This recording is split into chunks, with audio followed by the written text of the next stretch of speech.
নমস্কাৰ দা ক্ৰছ কাৰেণ্টৰ বিশেষ বুলেটিনলৈ আপোনালোকক স্বাগতম জনাইছো। চলিত নিৰ্বাচনৰ দুটাকৈ পৰ্যায়ৰ ভোটগ্ৰহণ অনুষ্ঠিত হৈ যোৱাৰ পিছত এতিয়া কংগ্ৰেছলৈ আহিছে আশাৰ ৰেঙনি।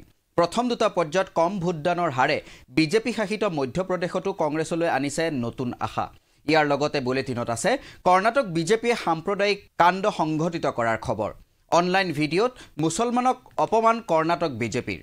কিন্তু বিতং খবৰলৈ যোৱাৰ পূৰ্বে এই মুহূৰ্তৰ কেইটামান ডাঙৰ খবৰ আপোনালোকলৈ আগবঢ়াইছো। মল্লযুঁজ আৰু বজৰং পুনিয়াক নিলম্বন, ডপিং পৰীক্ষাৰ বাবে নমুনা নিদিয়াত নেশ্যনেল এণ্টি ডপিং এজেন্সিয়ে কৰিলে নিলম্বন। গুৱাহাটী মহানগৰীত ব্যাপক যানজঁট, ৰাজনৈতিক দলৰ ৰোড শ্ব'ৰ বাবে সৃষ্টি হয় ব্যাপক যানজঁট। বিজেপিৰ দুৰ্গত কপনি তুলি গুৱাহাটীত শক্তি দেখুৱালে মীৰা বৰঠাকুৰে। হাজাৰ হাজাৰ ৰাইজৰ অংশগ্ৰহণেৰে গুৱাহাটীত বৃহৎ ৰেলী বিৰোধীৰ। নেপালৰ নতুন 100 টকীয়া নোটক লৈ ভাৰতৰ বৈদেশিক মন্ত্ৰীৰ প্ৰতিক্ৰিয়া, সেয়া তেওঁলোকৰ একপক্ষীয় সিদ্ধান্ত বুলি মন্তব্য প্ৰদান। ভোটদানৰ হাৰ হ্ৰাসে কংগ্ৰেছলৈ আনিছে আশা। চলিত লোকসভা নিৰ্বাচনৰ পূৰ্বে ধাৰণা কৰা হৈছিল যে নৰেন্দ্ৰ মোদীৰ নেতৃত্বত তৃতীয়বাৰলৈ শাসনলৈ আহিব বিজেপি। কিন্তু 19 আৰু 26 এপ্ৰিলৰ দুটা পৰ্যায়ৰ নিৰ্বাচনৰ পিছতে সলনি হৈ পৰে সমগ্ৰ দেশৰ ৰাজনৈতিক পৰিৱেশ। প্ৰথম অৱস্থাত যি যুঁজ বিজেপিৰ বাবে একপক্ষীয় হ'ব বুলি ভবা হৈছিল, এতিয়া সেই যুঁজতেই বিজেপি পৰাভূত হোৱাৰ এক পৰিৱেশ গঢ়ি উঠিছে। দুয়োটা পৰ্যায়তে ভোটদানৰ হাৰ হ্ৰাসে বিজেপিলৈ সংকট কঢ়িয়াই অনাৰ বিপৰীতে কংগ্ৰেছৰ বাবে আশা সজীৱ কৰি তুলিছে। উল্লেখ্য যে প্ৰথম দুটা পৰ্যায়ত পূৰ্বৰ তুলনাত ক্ৰমে 6 আৰু 8% হ্ৰাস পাইছিল ভোটদানৰ হাৰ। আচৰিত ধৰণে মহিলা ভোটাৰৰ সংখ্যা হ্ৰাস পাইছিল 11%। এই ক্ষেত্ৰত মধ্যপ্ৰদেশৰ নিচিনা ৰাজ্যত যদি চোৱা হয়, তাৰ মহিলাৰ বাবে বিজেপিয়ে মুকলি কৰি থৈছে লাডলি বেহেনাৰ দৰে বিভিন্ন আঁচনি। এই মহিলাসকলে মধ্যপ্ৰদেশত বিজেপিক শাসনলৈ আনিছিল। কিন্তু আচৰিত ধৰণে ভোটদানৰ হাৰ হ্ৰাস পোৱাৰ পিছতে বিজেপিয়ে মধ্যপ্ৰদেশত আটাইকেইখন আসন লাভ কৰাৰ যি সম্ভাৱনা, সেয়া হ্ৰাস পায়। ইয়াৰ লগে লগে বিজেপি শাসিত ৰাজ্যখনত উত্থান হয় কংগ্ৰেছৰ। মধ্যপ্ৰদেশত বাকী থকা 16টা সমষ্টিত 7 আৰু 13 মে'ত নিৰ্বাচন অনুষ্ঠিত হ'ব। কিন্তু এই সময়ছোৱাত কম ভোটদানৰ ভোটে খেদি ফুৰিছে বিজেপিক। তাৰ পৰিৱৰ্তে উৎসাহী হৈ বিজেপিৰ বিৰুদ্ধে মধ্যপ্ৰদেশত অধিক আগ্ৰাসী হৈছে কংগ্ৰেছ। উল্লেখ্য যে কংগ্ৰেছে নিজৰ সমৰ্থকক উলিয়াই আনিব নোৱাৰা বাবেও ভোটদানৰ হাৰ হ্ৰাস পোৱা বুলি মন্তব্য কৰিছিল বিজেপিয়ে। কিন্তু তাৰ পৰিৱৰ্তে কংগ্ৰেছৰ দাবী আছিল যে মোদীৰ ভুৱা প্ৰতিশ্ৰুতিত মোহভংগ হৈ ভোট দিবলৈ ওলাই অহা নাই জনতা। মধ্যপ্ৰদেশত কেৱল ভোটদানৰ হাৰেই নহয়, ব্যক্তিগত সমীকৰণেও বিপদ মাতি আনিছে বিজেপিলৈ। প্ৰাৰম্ভিক অৱস্থাত মোদীৰ গেৰাণ্টিৰ লগতে ৰাম মন্দিৰৰ নিৰ্মাণে মধ্যপ্ৰদেশত বিজেপিৰ জয় নিশ্চিত বুলি অনুমান কৰা হৈছিল। কিন্তু শেহতীয়াকৈ মধ্যপ্ৰদেশত জাতিগত সমীকৰণৰ বিষয়টো চৰ্চালৈ আহিছে। উল্লেখ্য যে মধ্যপ্ৰদেশত বিজেপিয়ে উমা ভাৰতী, শিৱৰাজ সিং চৌহানৰ দৰে OBC নেতাক মুখ্যমন্ত্ৰীৰ আসনত ৰাখি OBC সকলক সন্তুষ্ট কৰি ৰাখিছিল। কিন্তু এইবাৰ নিৰ্বাচনত সন্মুখত নাই শিৱৰাজ বা উমা ভাৰতী। বৰ্তমানৰ মুখ্যমন্ত্ৰী মোহন যাদৱ যদিও OBC, তেওঁৰ নাই বিশেষ প্ৰভাৱ, বা 8% যাদৱ সম্প্ৰদায়েও বিশেষ প্ৰভাৱ নেপেলায় মধ্যপ্ৰদেশত। এনে ক্ষেত্ৰত নিশ্চিতভাৱে বিপদত পৰিব বিজেপি।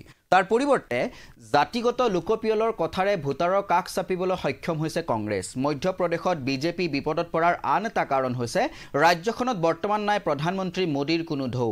উল্লেখ্য যে বিগত নিৰ্বাচনত মোদীৰ ঢৌৱে ব্যাপক প্ৰভাৱ পেলাইছিল মধ্যপ্ৰদেশত। কেৱল প্ৰধানমন্ত্ৰী মোদীৰ নামতে ভোট দিছিল মধ্যপ্ৰদেশৰ জনতাই। কিন্তু তাৰ পৰিৱৰ্তে এইবাৰ মধ্যপ্ৰদেশত দেখা গৈছে সম্পূৰ্ণ বিপৰীত ছবি। কংগ্ৰেছৰ পৰা আমদানি কৰা নেতা কৰ্মীয়েও মধ্যপ্ৰদেশত বিপদত পেলাব বিজেপি দলক। উল্লেখ্য যে বিজেপিৰ তৃণমূল পৰ্যায়ৰ কৰ্মীসকলৰ আছে এক সুকীয়া পৰিচয়, বিশেষকৈ RSSৰ লগত জড়িত কৰ্মীসকলৰ। কিন্তু মধ্যপ্ৰদেশত বিজেপিয়ে কংগ্ৰেছৰ পৰা প্ৰায় 4জন প্ৰাক্তন মন্ত্ৰী, 15জনকৈ বিধায়কৰ আমদানি কৰাৰ পিছতে অসন্তুষ্ট হৈ পৰিছে বিজেপিৰ তৃণমূলৰ কৰ্মীসকল। এনে ক্ষেত্ৰত বিজেপিৰ এইসকল কৰ্মীয়ে নিৰ্বাচনত কি ভূমিকা লয়, সেয়াও হৈ পৰিছে লক্ষণীয়। এই সকলোবোৰৰ মাজত এতিয়া মধ্যপ্ৰদেশত আশাৰ ৰেঙনি দেখিছে কংগ্ৰেছে। বিজেপিয়ে প্ৰায় একপক্ষীয়ভাৱে যুঁজাৰ পিছত এতিয়া কংগ্ৰেছে বিজেপি শাসিত ৰাজ্যখনত বিজেপিৰ সন্মুখত সৃষ্টি কৰিছে প্ৰবল প্ৰত্যাহ্বান। মুছলমানক শত্ৰু হিচাপে উপস্থাপন কৰ্ণাটক বিজেপিৰ। শেহতীয়াকৈ মুছলমানক শত্ৰু হিচাপে প্ৰতিপন্ন কৰাৰ চেষ্টা কৰিছে কৰ্ণাটক বিজেপিয়ে। এটা অনলাইন ভিডিঅ'ৰ মাধ্যমেৰে সাম্প্ৰদায়িক বিষবস্ত্ৰ বিয়পাইছিল কৰ্ণাটক বিজেপিৰ অনলাইন ভিডিঅ'ই। আজি কংগ্ৰেছে ভাৰতীয় জনতা পাৰ্টিৰ নেতাসকলৰ বিৰুদ্ধে এজাহাৰ দাখিল কৰি এই ভিডিঅ'টোৱে নিৰ্বাচনী আচৰণবিধি উলংঘা কৰা বুলি অভিযোগ উত্থাপন কৰে। ভিডিঅ'টোৱে স্বাভাৱিকতে ক্ষোভৰ সৃষ্টি কৰিছে।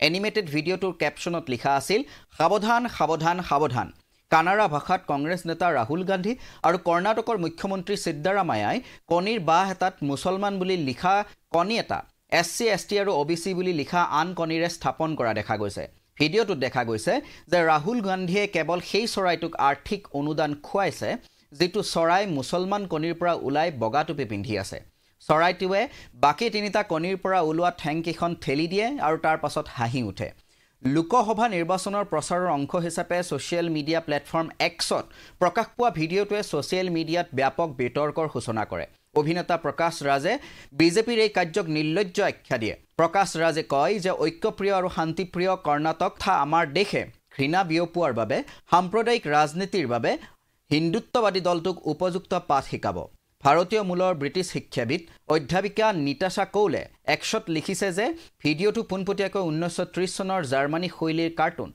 সেই সময়ছোৱাত নাজি জাৰ্মানীয়ে কৰা অপপ্ৰচাৰৰ পিনে তেওঁ নিৰ্দেশ কৰে ৱেষ্টমিনিষ্টাৰ বিশ্ববিদ্যালয়ৰ ৰাজনীতিৰ অধ্যাপক গৰাকীয়ে কয় যে ই নিৰ্বাচনী আচৰণৰ বহু নিয়ম উলংঘা কৰা যি ঘটনাৰ উদাহৰণ তাৰ ভিতৰত অন্যতম ই লজ্জাজনক আজি কংগ্ৰেছে অভিযোগ উত্থাপন কৰে যে বিজেপিয়ে প্ৰকাশ কৰা ভিডিঅ'টো জনগোষ্ঠীসমূহৰ বিৰুদ্ধে শত্ৰুতা ঘৃণা আৰু অশুভ বাৰ্তাৰ সৃষ্টি কৰা উদ্দেশ্যে নিৰ্মিত ই অনুসূচিত জাতি আৰু অনুসূচিত জনজাতিৰ সদস্যসকলক কোনো বিশেষ প্ৰাৰ্থীক ভোট নিদিবলৈ প্ৰৰোচিত কৰে ইয়াৰ উপৰিও বিজেপিৰ ভিডিঅ'টোৱে কংগ্ৰেছক এটা বিশেষ ধৰ্মৰ পক্ষপাতী বুলি চিত্ৰিত কৰাৰ লগতে অনুসূচিত জাতি অনুসূচিত জনজাতি আৰু অন্যান্য পিছপৰা শ্ৰেণীৰ সদস্যক দমন কৰা বুলি দেখুৱাই নিৰ্বাচনী আচৰণবিধি উলংঘা কৰা বুলি অভিযোগ উত্থাপন কৰা হৈছে তৃণমূল কংগ্ৰেছৰ সাংসদ সাকেত গোখলে কয় যে নিৰ্বাচনৰ সময়ত কেতিয়াও ইয়াতকৈ তলখাপৰ ৰাজনীতি দেখা নাই উল্লেখ্য যে কেন্দ্ৰীয় গৃহমন্ত্ৰী অমিত শাহৰ বিকৃত ভিডিঅ' এটা আপলোড কৰাৰ বাবে ততাতৈয়াকৈ আৰক্ষীয়ে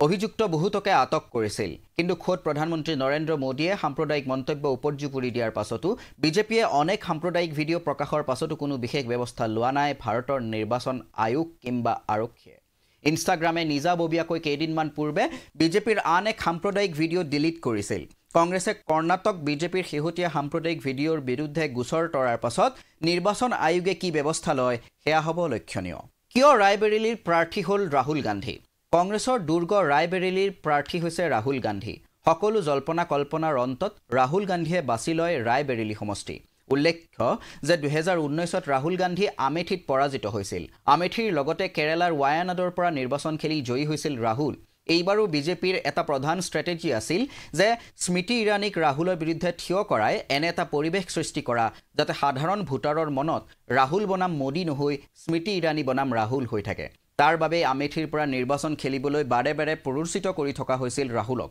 কিন্তু সকলো জল্পনা কল্পনাৰ অন্ত পেলাই পৰিপক্ক ৰাজনীতিৰ প্ৰমাণ দিলে ৰাহুল গান্ধী আৰু কংগ্ৰেছে আমেথিৰ পৰিৱৰ্তে ৰায়বেৰেলীৰ পৰা নিৰ্বাচন খেলি ৰাহুল গান্ধী আৰু কংগ্ৰেছে এটা স্পষ্ট বাৰ্তা দিছে যে ৰাহুলৰ প্ৰতিদ্বন্দিতা মোদীৰ সৈতেহে মোদীয়ে মনোনীত কৰা কোনো সাধাৰণ প্ৰাৰ্থীৰ সৈতে নহয় ইয়াৰ ফলত ভোটাৰ ৰাইজৰ মাজত এতিয়া বিজেপিয়ে বিচৰা ধৰণে মনোধাৰণা গঠন নহব তাৰ পৰিৱৰ্তে ৰাহুল বনাম মোদীহে চলিছে ৰাইজৰ মাজত মানুহৰ মনত প্ৰশ্ন জাগিছিল যে গান্ধী পৰিয়ালৰ দুৰ্গখ্যাত আসন দুখনৰ ভিতৰত কোনখন আসন ৰাহুল গান্ধীয়ে বাছি ল'ব লাগিছিল আমেথিৰ পৰা তেওঁৰ যুঁজ নিদিয়াৰ সিদ্ধান্তই প্ৰমাণ কৰে যে তেওঁ বিজেপিৰ ফাণ্ডত ভৰি নিদিলে আমেথিত ভুৱা প্ৰতিপত্তিৰ যুদ্ধত আবদ্ধ হৈ থকাতকৈ কংগ্ৰেছে স্পষ্ট কৰি দিছে যে 2024 চনৰ নিৰ্বাচনত কংগ্ৰেছে নিজৰ চৰ্ততহে যুঁজি আছে ৰাহুলে আমেথিক স্থানীয় কংগ্ৰেছৰ এজন জ্যেষ্ঠ নেতাৰ হাতত এৰি দিয়াৰ সিদ্ধান্তই দলটোক বৃহত্তৰ বিষয়ত মনোনিৱেশ কৰিবলৈ সুবিধা দিছে স্মৃতি ইৰাণীয়ে মনতে ৰাহুল গান্ধীৰ সৈতে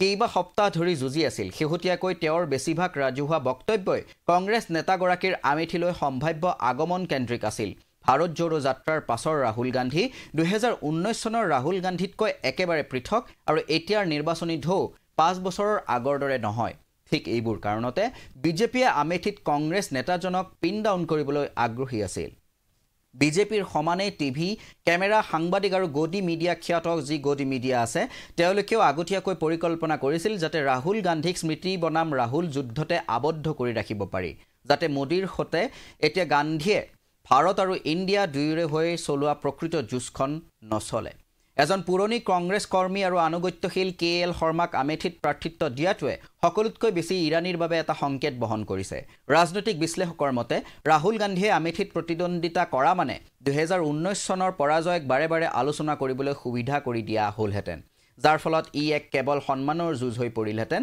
ৰাষ্ট্ৰীয় পৰ্যায়ত অন্যান্য প্ৰচাৰৰ বাবেও উপলব্ধ সময় হ্ৰাস পালেহেঁতেন বিজেপিত সৰ্বাধিক বংশানুক্ৰমিক নেতা থাকিলেও বংশ শব্দটো হৈছে বিজেপিয়ে বিৰোধীৰ বাবে খাইকৈ গান্ধীৰ বাবে সংৰক্ষণ কৰা অভিযোগ ৰাহুল গান্ধী যদি আমেঠিলৈ উভতি গ'লহেঁতেন আৰু ৰায়বেৰেলীক পৰিয়ালৰ আন এজন সদস্য সম্ভৱতঃ তেওঁৰ ভগ্নী সাধাৰণ সম্পাদিকা প্ৰিয়ংকা গান্ধীক দিয়া হ'লে কংগ্ৰেছক অন্যান্য পৰিয়াল কেন্দ্ৰিক দলৰ পৰা পৃথক কৰাটো টান হ'লহেঁতেন উল্লেখ্য যে মল্লিকাৰ্জুন খাৰ্গেক ৰায়বেৰেলীৰ পৰা প্ৰাৰ্থী হিচাপে থিয় কৰাব পৰা যাব বুলি জল্পনা কল্পনা চলিছিল তাৰ পৰা নিঃসন্দেহে অপৰিসীম লাভ হ'লহেঁতেন দক্ষিণ ভাৰতৰ পৰা অহা এজন দলিত কংগ্ৰেছৰ সভাপতিৰ হাতত ৰাজনৈতিক ঐতিহ্য অৰ্পণ কৰা হ'লে তাৰ গভীৰ ৰাজনৈতিক তাৎপৰ্য থাকিলহেঁতেন কিন্তু ইয়াৰ পৰা ৰাহুল গান্ধীয়ে নিজেই খেলপথাৰত প্ৰৱেশ কৰাটোৱে ইংগিত দিয়ে যে কংগ্ৰেছে 2019 চনৰ নিৰ্বাচনৰ দৰে যুঁজ দিয়া নাই বৰং 2024 চনৰ নিৰ্বাচনত সাহসেৰে থিয় দিছে কিয়নো যি উত্তৰ প্ৰদেশত কংগ্ৰেছ নিশেষ হোৱা বুলি গুণাগথা চলিছে তাতো তেওঁলোকে সন্মুখৰ পৰা